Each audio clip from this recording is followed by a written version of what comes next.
Hi, everyone. I wanted to welcome our next event as part of the U.S. International Week at Tel Aviv University, which is organized by the Lowy International School, which is meant to showcase the partnerships between the U.S. and Israel. And we are honored now to have Shay Evan discuss.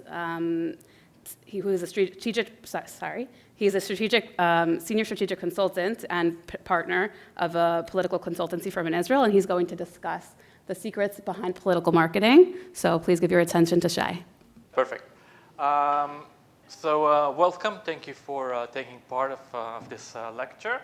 I will be happy not to make it a very big lecture, but have it also as a conversation with you guys. So feel free to ask, to challenge the thing that I will bring here to the table. Try to make it less official than we used to. So let's start. I've been working in politics, political marketing for many, many years. I've done over 30 political campaigns here in Israel, also in the US. And I've seen a lot of things going on in different political campaigns. And I think one of the biggest lessons I've learned was when I sat with one of the campaigners, one of Israel's national campaign a few years ago. And he told me this. He told me, before we're going to go on this big part of the campaign, and he told me, Shay, if this is going to succeed, we're going to write the book on how we did it, how we changed the Israeli political landscape. But if it's not going to succeed, let's face the fact. We have no idea where we're going. It's like walking in the forest in the night. There's no clear direction. Nothing is really certain in political marketing. And that's really the case. Most of the people you see after elections coming and celebrating how smart they are and what beautiful campaigns they have built, a lot of it is luck. A lot of it is intuition. It's not math. It's really hard to build good, solid political campaigns because there's so many things that are unknown. And what I will try to face with you today is to try to challenge this unknown and see what are the things that we can know in this environment of unknown political elections. But before we dive into my conclusions, I want to hear from you guys. I'm sure you saw the recent campaign, right? In the US elections. What do you think that they said? What were their main messages, Trump and Harris, in this election campaign? Make America great again, yes. And? Harris wanted to be relatable. She wanted to be what? She wanted to be relatable. Relatable. Okay. Liberal future. What else? What did they say? You know, Trump did say "Make America Great Again," which she said 4 years ago, right? And 8 years ago. What did Harris say? What were her? Can you remember a sentence or a promise? Yes. She said how bad Trump is. That's true. That's true. She said a lot of that. And strong on abortion. Okay. Anything you remember Trump said? How bad Kamala is. The what? She's strong on the border. Strong on border. Okay. State by state laws. Okay, so you remember the issues, okay, that they were talking about? Like the main slogan, "Make America Great Again." What was Kamala's main slogan? Unburdened by what has been. What? Unburdened by what has been. Whenever the Pretty much. She didn't really have one, okay? She was mostly like, continue doing what Biden was doing. Yes, and even that, she was like, I will continue, but not exactly. It's a new page. She said a lot of time, we start a new page, referring to Biden and referring to Trump. But what is that new page? Okay, and what is Make America Great Again? So you said correctly the issues they tackled, but basically it was an election that we have one candidate that everybody knows. It's very clear what he's saying. His promise is very clear. We know him for many years, for better or for worse. But why do you think she lost the election? What do you think was that thing that caused her to lose it? Yes. She was focused on like the young audience and like appealing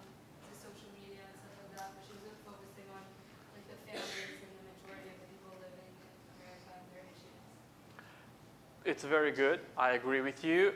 Young people have less tendency to go to vote. Old people, well, that's what they have to do. It's something to do during the day. Young people don't really vote. It's a much more effort, and she did put that focus on that. Yes. I will address this issue specifically.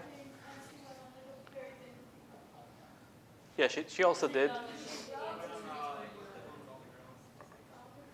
Yeah, she did some TikTok and other podcasts, but I will address that issue further in the presentation, the question of the media, the press. But what else? Why did she lose? What do you think? She was entertaining. Anything else? Any more ideas? Why did Kamala lose the election? Well, I agree with everything you said, right? There's a lot of different reasons why she lost the elections. I agree on her policies. She wasn't solid enough. She was in this very problematic place between I'm continuing Biden, then I'm a new thing. But I think there's a lot of reasons why she lost. But first of all, people voted in these elections for Trump or against Trump, okay? You said correctly, she talked a lot about Trump because it was the issue of the campaign. It was Trump getting reelected or not reelected. It wasn't about her. She wasn't the story. And we like to connect emotionally to people. We like to connect emotionally to stories. And we don't know her story, okay? I'm pretty much sure that in a few years we will, unless she will run again or something, I don't know what happened, we will not remember Kamala Harris, okay? She didn't left anything engraved in the emotional aspect of the voters that people will miss her or say, we don't really know who she is as a person. With family or background, we know a lot about Donald Trump. Whether you like him or not, we know everything about Donald Trump for many, many years. That's one of the reasons that in the US elections, you're running for 2 years at least, because you get time for people to know you. In this case, she only had a few months, and in those months, you didn't really get the chance to tell us who she is and why we need to be emotionally connected to her. Which leads me to my conclusion on this. We make our decisions using the two sides of our brain, the mathematical side and the emotional side of our brain. But when we do political decisions, when we go to vote and cast our vote on the ballot, we make our decisions from here, okay? The emotional aspects. Elections, candidates, everything around it, all the world of political marketing is an emotional world. And I think that if we need to select one thing that caused us not to vote for Kamala Harris or not to get out the vote, even if we supported her or we were against Trump, is we were not emotionally connected to her. People were still emotionally connected to Trump, even if they hate him. There's a lot of emotions there. Doesn't happen with Kamala Harris. And it did happen with other candidates in the past, and didn't happen with others.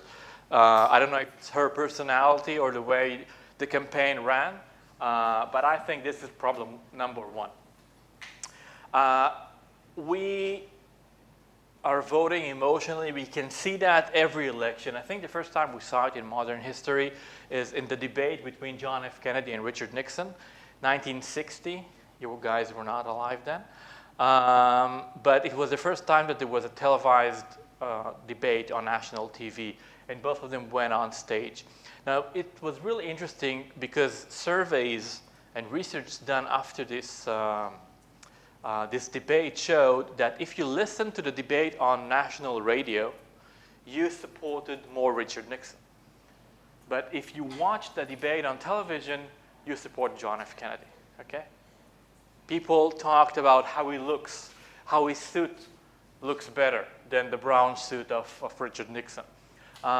His hand gestures, how he's playing, and not just what he's saying. And when you listen on the radio, you listen to what he has to say exactly. We as voters, we don't really listen, okay? We see the whole picture. We see a person, we see an image, we see the video more than ever, and this is very, very emotional. If we would elect people just based on their platforms and written platforms, election result would be much different.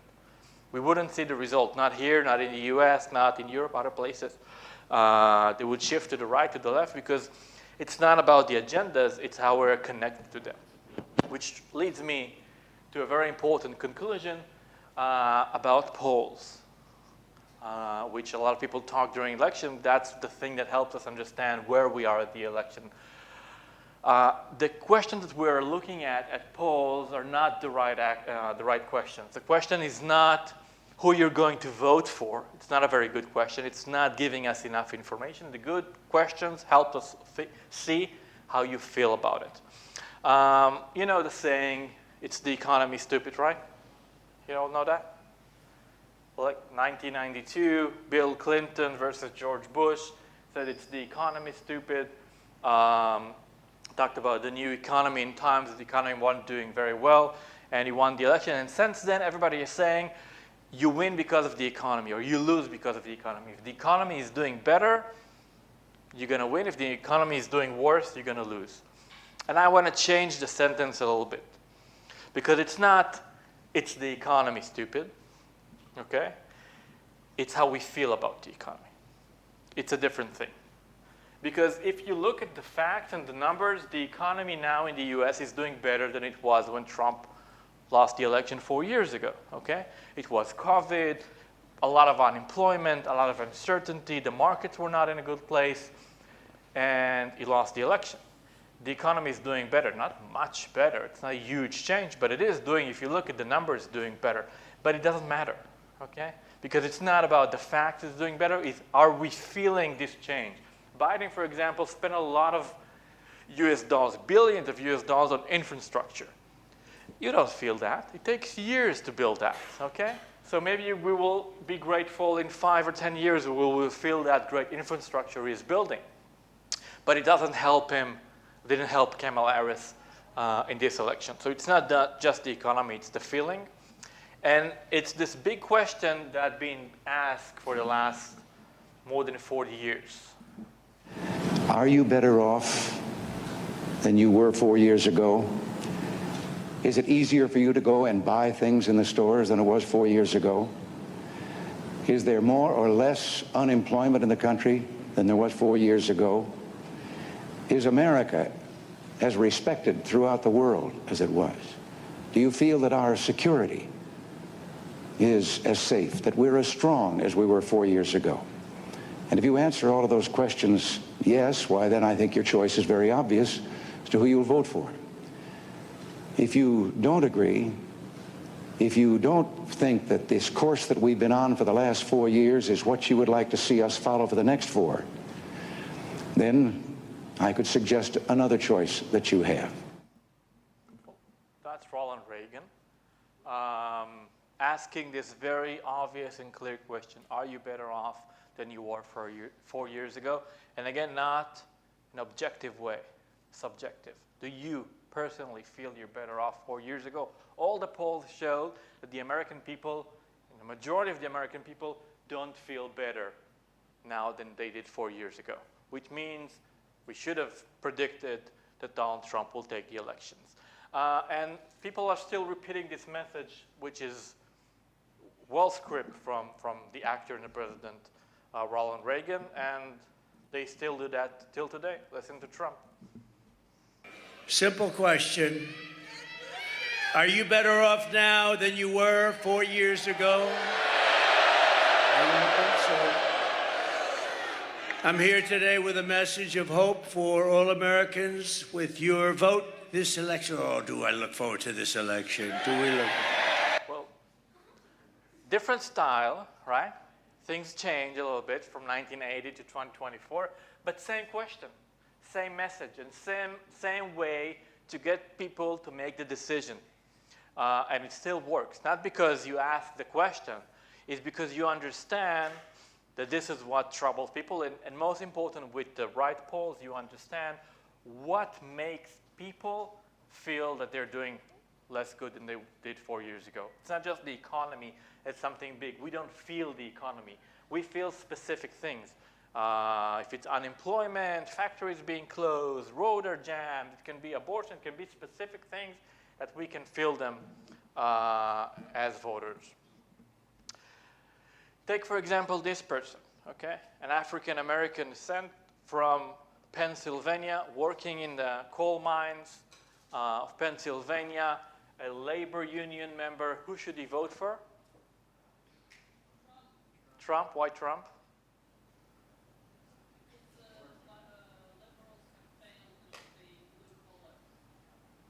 But it's basically, it's a, should be a Democrat now. Is what? He's anti-union and he's pro-big corporation, which hurts working class people. Yeah, and it's not really big, not very popular with the African-American community, Trump, right? Did better this time. He did better, but not that big of a difference. Trump didn't need to get all the blue-collar workers, all the African-Americans, not to get everybody to vote for him. You never get everybody. But those questions of, are you doing better off than you were 4 years ago, touched people like this person. He works in he's part of a labor union, that's Democrat. He's African-American, most of them are Democrat. Blue-collar, most of them are Democrat. But he's working in the coal mines. And because of the Democratic approach, those coal mines are being closed. Their cities are losing jobs. And in the end, what I care is not all of the identity and all of the big things. I care about my job. I want to keep my job. And that creates the shift. And you don't need to change a lot of people's votes, but you need to find those focused people. Say, if Trump will help me get keep my job in the coal mines, I will vote for him. And those are the little things that Trump touched that were able to get him to win places like Pennsylvania. And again, the majority of black voters voted against him, but he made this little shift that was enough for him to get this victory. Another lesson that we have about polls is that they're not wrong. There's a lot of people say always polls are wrong, they never get the right results are different. Do you guys think they're wrong, by the way? Or you listen to the polls? Yeah? I don't think the polls are wrong. I think we don't listen, we don't know how to read them very well. Let's look at this. The difference between final polls and actual result. In most swing states, the difference is between 1 and 2 points. Not too much, only Arizona was more. 1 and 2, 2.5 points, that less than 3.5%, which is the margin of error. Okay, polls in advance, they tell us there's a 3.5% margin of error, so that was within that. The polls were pretty much accurate. Most of them were a little bit less for Trump than the actual result, but not such a big difference. But the polls themselves shouldn't be the thing that will tell us who will win, because that's not their purpose. The purpose of those questions, who are you going to vote for, is just to take the picture and tell us this is what's going on in the race at the moment. At the moment, yellow is leading, white is behind, orange is way behind. But it doesn't mean that yellow is going to win. There's a lot of things that can change along the way. These are the things that question of the polls is not giving us. There are other questions that we can ask that can give us a much better answer in political marketing. One of them is gambling. Any one of you gambled on the election? I don't encourage gambling. Polymark. Gambling website that tracks also the election. You can see along all the beginning of the time where Biden was still a candidate, nobody almost gambled he will win. Then Kamala went into the race. It was quite close. At some point in October, Trump got a majority, till of course the end, which was very, very clear. But if you look at gambling, you see that people thought that Trump is going to win. Why is this important for us, gambling and elections, to understand as political marketers? But we do, as political marketers, we do look at things like gambling sites. And most of them give us similar results, yes. There's a difference between I'm saying in a poll, I'm going to vote for candidate X, then I will be asked the question, who do you think your best friend is going to vote, or your neighbors is going to vote, the people around you are going to vote? Sometimes we ask those type of questions that goes behind the direct question. And usually in those answers, we get them a little different, different answers. And those are the more true answers. this reflects what I think will happen. This means what I hear around me. I hear around me a lot of Trump. I think he's going to win. Okay, I feel as an individual, I feel the momentum, so I gamble on Trump. And in big numbers, that can give us what is going on in the political atmosphere that is really, really hard to measure if you're just doing a regular survey, asking people very directly. Sometimes people are not honest, and it's very hard to get the right numbers, the right percent of Asian Americans, African Americans. In the US, you register as Republican and Democrat and Independent. Very hard to do surveys in the US. Of course, we need to look at that. There's also those kind of gamblings on specific states. And again, it's not the only thing you're using, okay, as a tool. But if you will collect a few of those tools, you will be able to see that something is going on. So of course, if people from Massachusetts, most of them voted for Harris, although not in big numbers as expected, not in the entire New England area, not even in New York or California. But if we look at big numbers, the average always wins. And we can see that on Google Trends. Red is Trump, blue is Harris. Nobody's talking about her, okay? She's not making the conversation. And if someone is the conversation, usually that's the story of the election. Again, we look at the big numbers and we can see this is around the time that Biden dropped out of the race. Kamala went in. Look at what happened when she went in and what happened to Trump. And this is around election day. Okay, the entire conversation is focused about him. He's the story. He should have taken it. Also, we check issues. What people say that is most important to them. What people want the candidate to speak about. And in the most important issues, we said before, the economy, Trump is winning by 9% of the question, who will be the better off for the economy. On the things that Kamala is winning, for example, climate change, unfortunately, nobody cares. Democrats who vote climate change will always vote Democrats, okay? They will not change their minds. There are not a lot of swing voters that's their issue.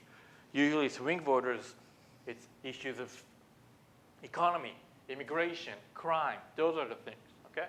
And in those issues, Trump is winning. Another question we like to use, which is a little bit tricky, is the question of who would you rather have beer with?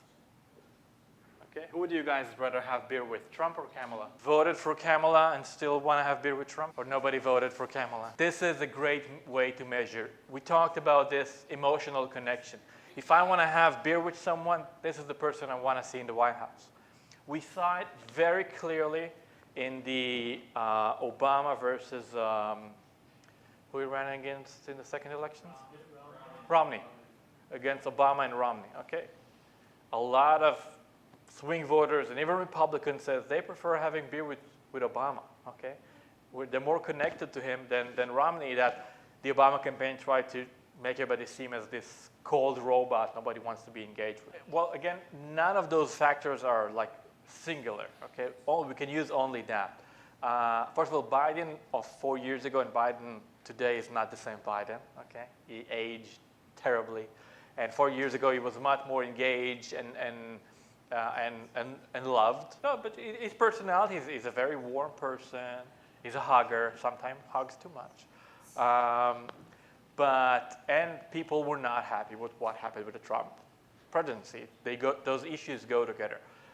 So Biden wasn't as popular on the beer challenge, but all the other factors were so serious. Don't forget COVID and everything that happened with Trump around it, that even an unpopular candidate would have beat Donald Trump in the last election. And I think a slight more popular candidate than Kamala Harris would have beat Donald Trump this time. That's my assumption. But we never know. It's the unknown forest of political marketing. Money. Who raised more money in this election? Harris. How much more? The biggest gap in U.S. elections. Okay, she got $1 billion for her campaign. He got less than 500. which is a crazy gap. The numbers are not to deal with the elections, but it doesn't matter. Huge gap. But you can't buy elections with money. It doesn't work. It's not enough. In the past, people thought that these are one of the things that can predict a victory. If you get more voters, more donors, this means you will get probably win the election. It's not that. Okay. Let's look, for example, on how they spend their money. The majority of the money of the Harris campaign, okay, almost half of it went to advertising. Okay. Political ads, television, radio, online, offline. Great, a lot of money spent. But if your candidate is not popular, if it doesn't go through the screen, if I'm not connected to her, it doesn't matter. Okay, half of the campaign and the ads that she spent were against Donald Trump. It's not enough. It's not enough to get me to hate the other person. You need to get me to want you to be there in the White House. So the money wasn't spent wise, much more than Trump did. And by the way, Trump doesn't need that money. Because what he has, what? No, he's not using his own money. He's got his name. He's got his free media. Everybody are talking Trump. Fox, CNN, radio, podcast, social media, Twitter, X, whatever it's called today. Everybody are talking about him. So he doesn't need to spend so much money. Another gap we see here behind payrolls and fees and stuff that we don't care about is the ground game. And I want to focus on a second on the ground game. I think he tried and he couldn't get more money. And the Harris campaign was very successful with a lot of small donors and very rich people donating for her. Trump would raise as much money as he could because he also uses that money for his personal business and his legal issues. So yeah, I think he just couldn't raise more. And I think he doesn't need more, but that's a different thing. So the ground game in the end are those people who are going knocking on doors, making the phone calls, canvassing, and getting the people out to vote. Now, I was part of this ground game when I participated in an election for Congress a few years ago in California. I studied this ground game that was invented or reinvented by the Democrats, was actually reinvented by this nice gentleman, Barack Obama, in 2008. Because what he did then, he created this ground game that is based on community work, like the place he came from, which creating communities of volunteers in the local neighborhoods, really canvassing, making phone banks, getting people registered, and getting people out of the vote, which was an amazing effort that he built in 2008 and then in 2012. And then Democrats continue using that in the Clinton campaign and Biden campaign, and they're doing it much better than Republicans. The only thing is, since then, there's this new thing called social media that made this ground game not really effective, or not effective enough in order to spend so much money. Harris spent double the amount of money than Trump did, and she had double the volunteers. It doesn't help in the time of social media. People get the other way, or they get the information about you. It's not enough to knock on people's doors. You need to come with the right message, and that is usually the problem. So if we look at an election campaign, I ask AI to try to find a picture to what I'm trying to describe, and that's what he offered. If you will see, he's not doing very well. The mouse doesn't have a hand. But the most important thing about an election, 90% is the candidate having the right qualities. We as political marketers, we can shift the number 3, 4, 5, 6% here. Then we can't do magic. Okay, if the candidate is not good enough, we can't do magic. The ground game can help. Sometimes in very, very close races, it can help you win the margin you need. But the most important tool that gets you to run fast in the election is the public relation, is the conversation that is being held, and who controlled the conversation, who created the conversation, who was the conversation, Donald Trump. Another thing which is not unique only to the US, but it's really strange in the US, that although it's a democracy, it's not the majority rule. Okay? You don't need a majority in order to win the election. The most unbelievable case was Bill Clinton, 1996. He won only 24.1% of the votes and became president.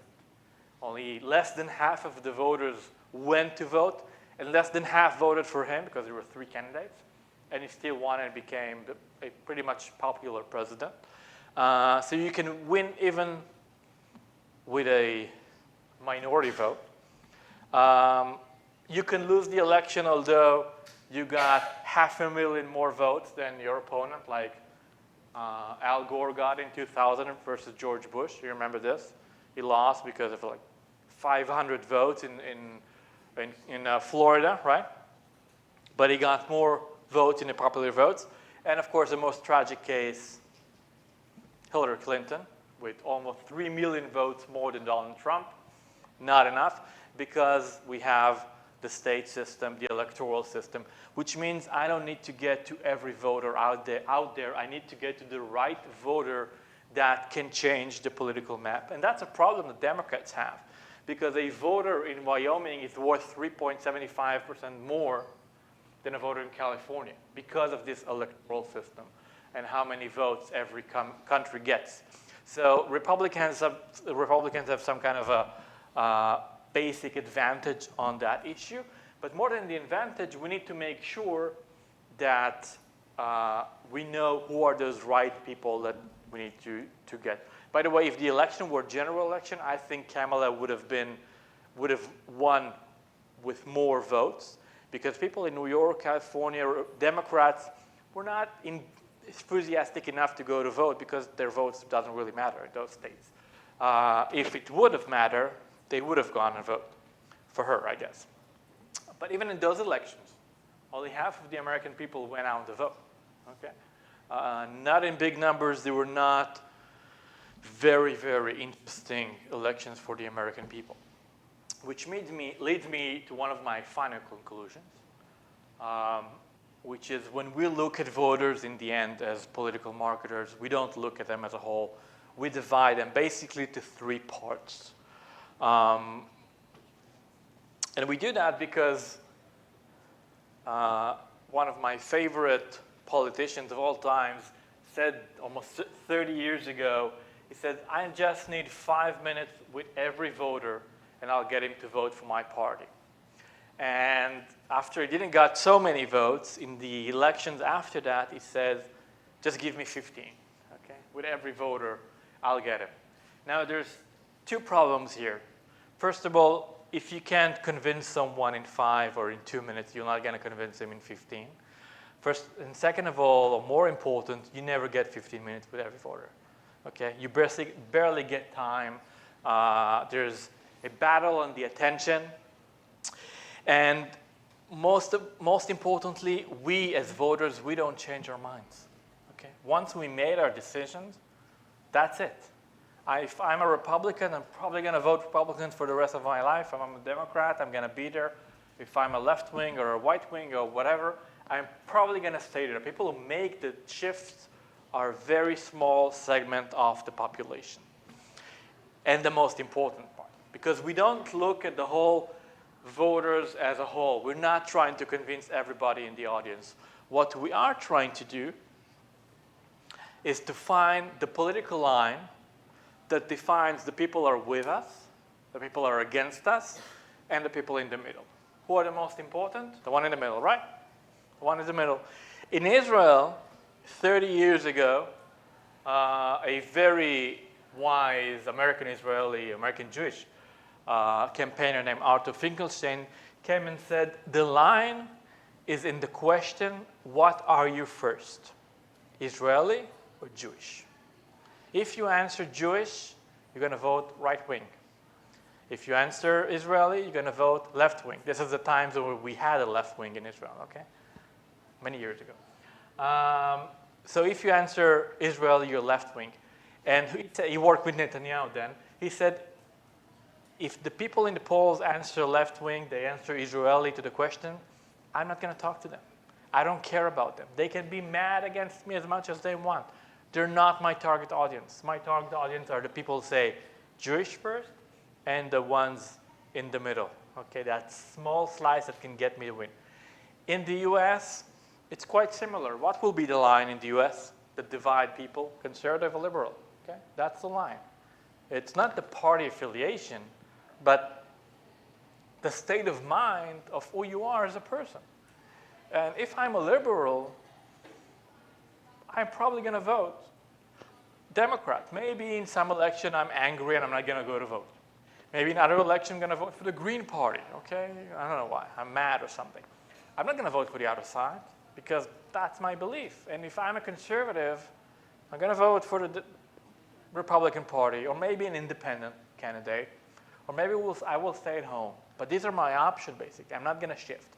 But there is a smaller group in the middle, this unknown, the people who change their minds, sometimes newer generations that are not there yet. This is where we put our focus on political campaign. And basically, we put those lines to make sure that we have nine different boxes. The ones who said, doesn't matter if you're independent, Republicans, Democrat, Israeli, Jewish, conservative, liberal, doesn't matter. If you say you're not going to vote, okay, I don't care, I'm not a political person, I'm not there, that's one part. There are people who say, whatever, no matter what, I'm going to vote, okay? I will be there on election day, that's another part. And there's a big part of say, maybe, I might go to vote, I might not, I'm not sure. These are the 9 different options we have for political voters. And when we look at this, not everybody are important. Who is not important? Who we don't care about in elections, right? And who we care the most? The people who say, I'm not going to vote, we don't care about them, we're not trying to get them to vote. It's a lot of effort, probably with almost zero possibility to actually do it. People say maybe, okay, if they're with me, let's say I'm a Democrat, they're with me, I need to make sure that they vote. I need to put a lot of pressure on them to go to vote. But most important are people who are sure going to vote and they're white, they're undecided. They will be there at the polls. Okay, they can be with me or against me. It's 0 or 1. These 2 options. This is why we need to focus on those people. Those are the swing state people that everybody is chasing. Okay, these are the numbers. And of course, the maybe in the middle is also important. There's a good chance that they will go to vote, and I can get them to vote for me. So the entire election campaign has been focused on 4 out of 9 parts of the election. One part is get out the vote, get the people already voting for me and probably voting for me, and most importantly, get the people who are not sure. But in any of the things that I do, all the activities I do, the ground game and the advertisement and the social media and everything, I'm not trying to convince ever someone to move from here to here, from there to there, okay? People are not changing sides in election year. They might, during their lifetime, move from one side to another. It happens, people change their mind. But they don't do that because you saw a good political ad or a candidate said something. We are really connected to our ideologies and our beliefs and the communities we grew in, and it's very unnormal to do those kind of changes. Another important lesson I want to talk about is that less is not always more. Sometimes it's very good. And especially we say that less is good in elections when you're the front runner, okay? If you're leading the elections, don't do too much, don't make any harm, stay where you are, and let's hope everything will go well. Most candidates don't get to this position. In this election, who was the underdog? The underdog can do everything, okay? He needs to fight harder. We agree for him to fight harder. And Kamala, although she should have been the underdog, okay? He is a former president, she's only a vice president. She's the new one in the game, but once he got that position, he can do a lot of noise and a lot of things, and we can forgive about everything because that's the position of the underdog. We didn't really forgive him when he did those things when he sat in the Oval Office. Because you're the president, you should act differently. But when you're not there, you could do crazy things, okay? You can go to McDonald's and give us some fries like he did in this election, okay? You can go in a dumpster truck, okay? You can do crazy things that you do in elections besides getting shot twice. that Kamala didn't do. Okay, can you remember anything crazy, anything out of the ordinary that Kamala did in the election? She didn't do anything really interesting. She acted like she's the sitting president, very official, and that's not a very good position for her. Basically, this was her position in the campaign. I'm like the sitting president. I'm filling in. His spirit is behind her, and we look at her as the extension of Biden. Now, if he was extremely popular, amazing. But even that is not enough. Al Gore was an extension of Bill Clinton, which was very, very popular. Didn't got him the election. We don't like to see the number 2 turn into number 1. For us, he's the number 2. You should stay there. Okay, we want the new guy. So she, although she wasn't president, she appeared to be part of the old administration. And Trump, although he was the president already, appeared to be the new guy in the neighborhood. Although he's like 78 years old or whatever. And she's younger and 20 years from him. Younger generation, new spirit, doesn't matter. It's all positioning in political campaigns. A few years ago, I was part of the team that ran Benny Gantz for Prime Minister in Israel in 2019. And one of the things that we did in this election campaign was we decided that Gantz, which was a new candidate then, was his first time running after being chief of the army, that Gantz will not say anything for the first month of the campaign. Nothing, zero, no interviews, no things, no appearances, nothing. And that built a huge anticipation. Doing nothing less created us much more. When he eventually spoke in this event, for the first time, we got every possible TV exposure in Israel and worldwide. We got live television in Israel for 30 minutes, 8 p.m., which never happened in the political atmosphere in Israel. And you get a lot of buzz around it. It was a very, very good thing. Kamala tried to do something similar in this election. If you remember, after her winning the not really primary, whatever they did there in the Democratic Convention, she didn't give an interview for quite some time in order to build this anticipation for her. When she will give the interview, people will talk about it. I think it's smart sometimes. I'm not sure it was smart this time, because it created a split that she gave so few interviews relatively to Donald Trump. And it's true that she went to social media and she went to a few podcasts and she did some things, but she handpicked the place she's going to be. And in such short elections, she needs time for us to recognize her, to know her, to listen to her. And the fact that she chose this concept of I will speak less, maybe I will be louder, while Trump spoke everywhere, got her to be much less exposed and less known in our hearts. So it's a tactic that you can sometimes use. I think most of the time you should use every tool you have in order to get the right attention. Now let's talk about 2028. Okay, it's coming close, 4 years from now. And it's not going to be the same. It's not going to be the same because things change. What we saw in this election on social media, think what will happen in 4 years from now. How social media is getting crazy. AI is being part of it. We saw it a little bit in this election. Next election probably going to be crazy. Interference of global powers on social media. The way that the conversation, if you remember the Reagan speech I showed you before, very official, picks every word. We don't see that anymore with Donald Trump.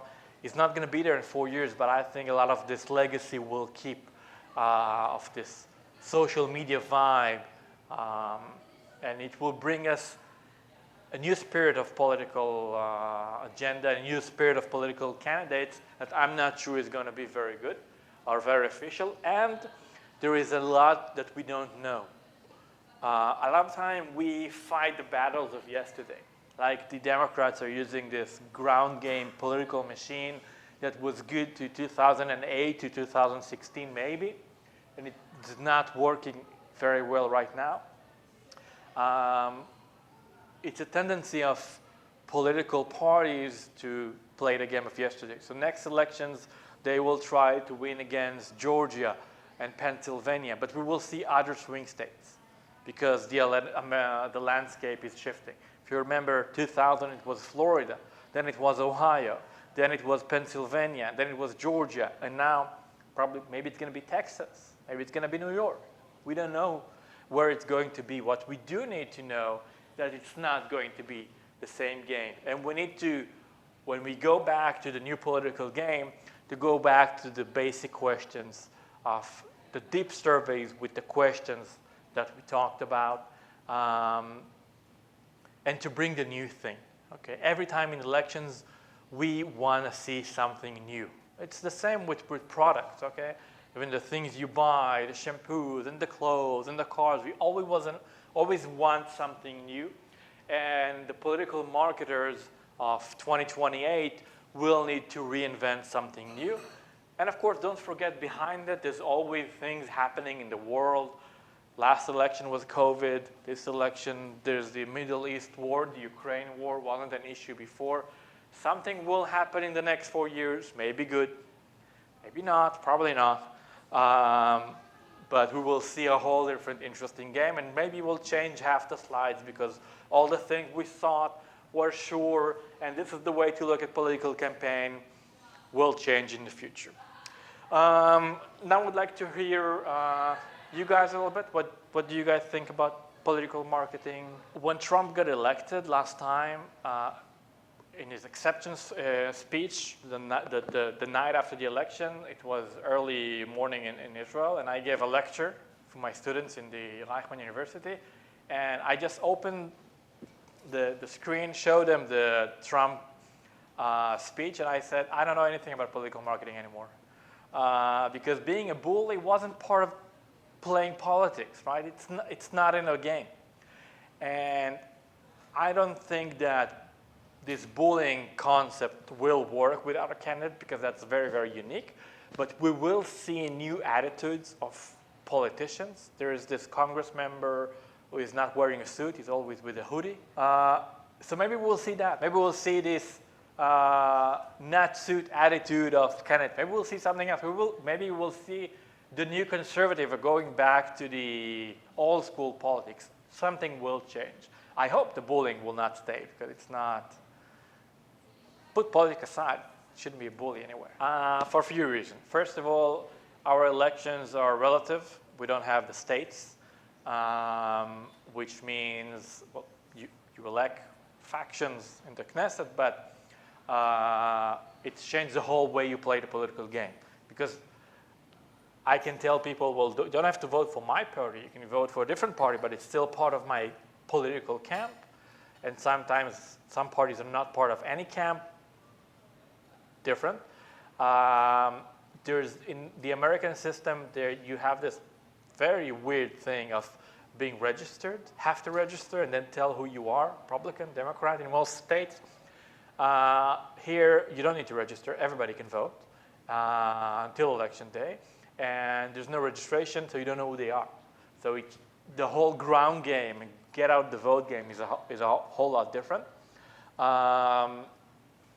And there's no difference in Israel between local elections, national elections. We don't have the House, the Senate, whatever. So everything is focused around one thing, who will be the prime minister, although you vote for parties. So it creates a lot of different ways of how you do it. We put a lot less effort on the ground game. There's barely money in the Israeli political system. You can almost not donate. I think it's up to 2,000 shekel per household. So you can't get to big numbers. So the campaigns are very slim. And one of the biggest differences from this, I remember when I went to work in the American campaign, they showed me their work plan. It was a 6-month work plan from the time they started the election campaign itself till election day, and everything was planned like Americans do, right? In Israel, when I got back from that campaign, 2 weeks after I got back, was 2014, I got a call, Shay, we're probably going to go to election in 3 months, so are you available? That's how it works. So election can be, Bibi can say tomorrow on television, I want to go to elections, that's it, 3 months. And we go to election, which happens. So there's no time for planning, there's no big staffing, there's no time for research, how it's been done in the American system. It's much more crazy, much more hardcore. I prefer the American system. I think if you remember the slide with the brain, with the two sides of the brain, in marketing in general, we call it USP and ESP. USP is the unique selling proposition, what's unique for your company, for what the service or the product you're trying to sell. And the other side, which a lot of investors or entrepreneurs forget, is the emotional part, okay? How you can create this emotional pack around your new product or service. Because there are endless amount of products out there. It's enormous amount. But in the end, even investors making emotional decisions. So you have to make sure that in every pitch you have, every presentation you build, anytime you try to create your new venture, you need to make sure you have two aspects: a very good USP, unique selling proposition, something unique about your product, and a very good emotional wrap for that. Well, I think if we would sat here in a lecture after the 2000 elections, 2020 elections, we wouldn't even mention AI as a tool.